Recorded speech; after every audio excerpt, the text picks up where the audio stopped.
A senior Russian diplomat has told Sky News Australia is dangerously close to being considered a part of the Ukraine war.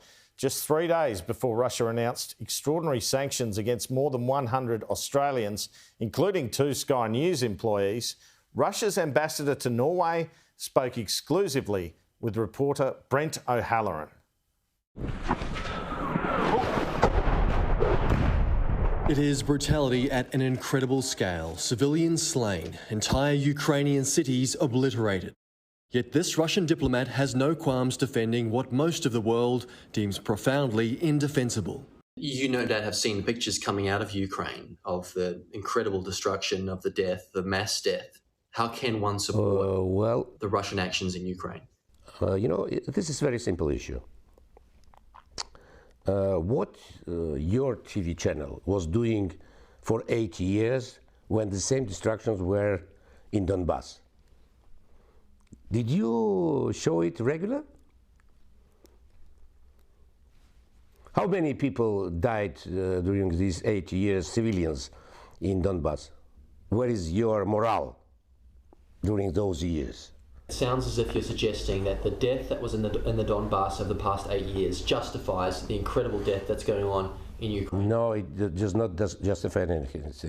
So I am against any deaths, and I'm sympathy for everyone, especially civilians. As one of the most experienced Russian diplomats with previous postings in Europe and Asia and a rumoured friendship with President Putin, the Russian ambassador to Norway's words have weight. And he hints at Kremlin anger towards Canberra over supplying weapons to Ukrainians resisting Russia's invasion.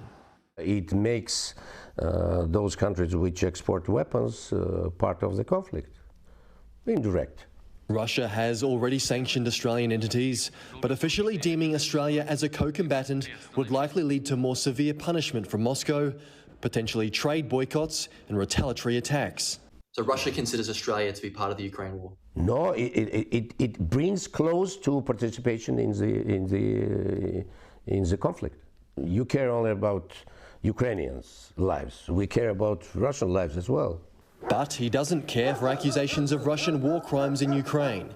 278 bodies were discovered in the small town of Bucha after Russian forces withdrew in March. A Human Rights Watch investigation found extensive evidence of executions and torture. How do you feel when you see images of civilians, of mass civilian deaths in Ukraine, for example in Bucha?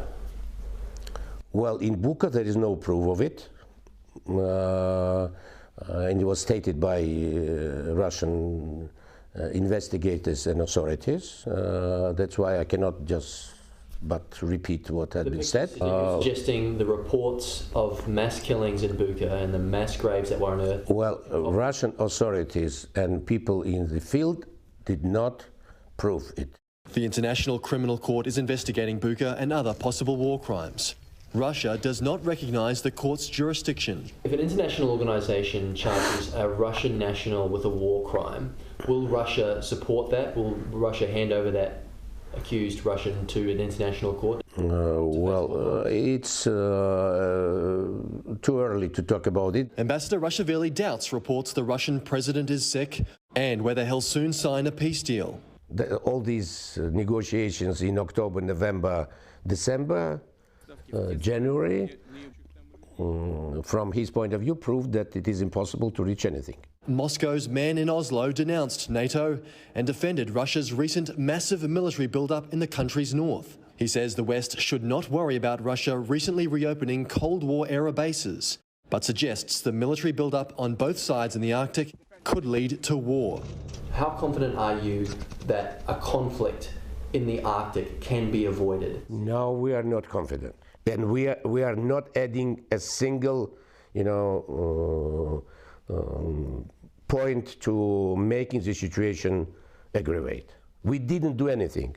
Its illegal war led to Russia being largely ostracised from the international community, heavily sanctioned, removed from banking systems and global forums. Either the institution will die, these regional institutions, or Russia will be welcomed back. 121 Australians won't be welcomed in Russia anytime soon.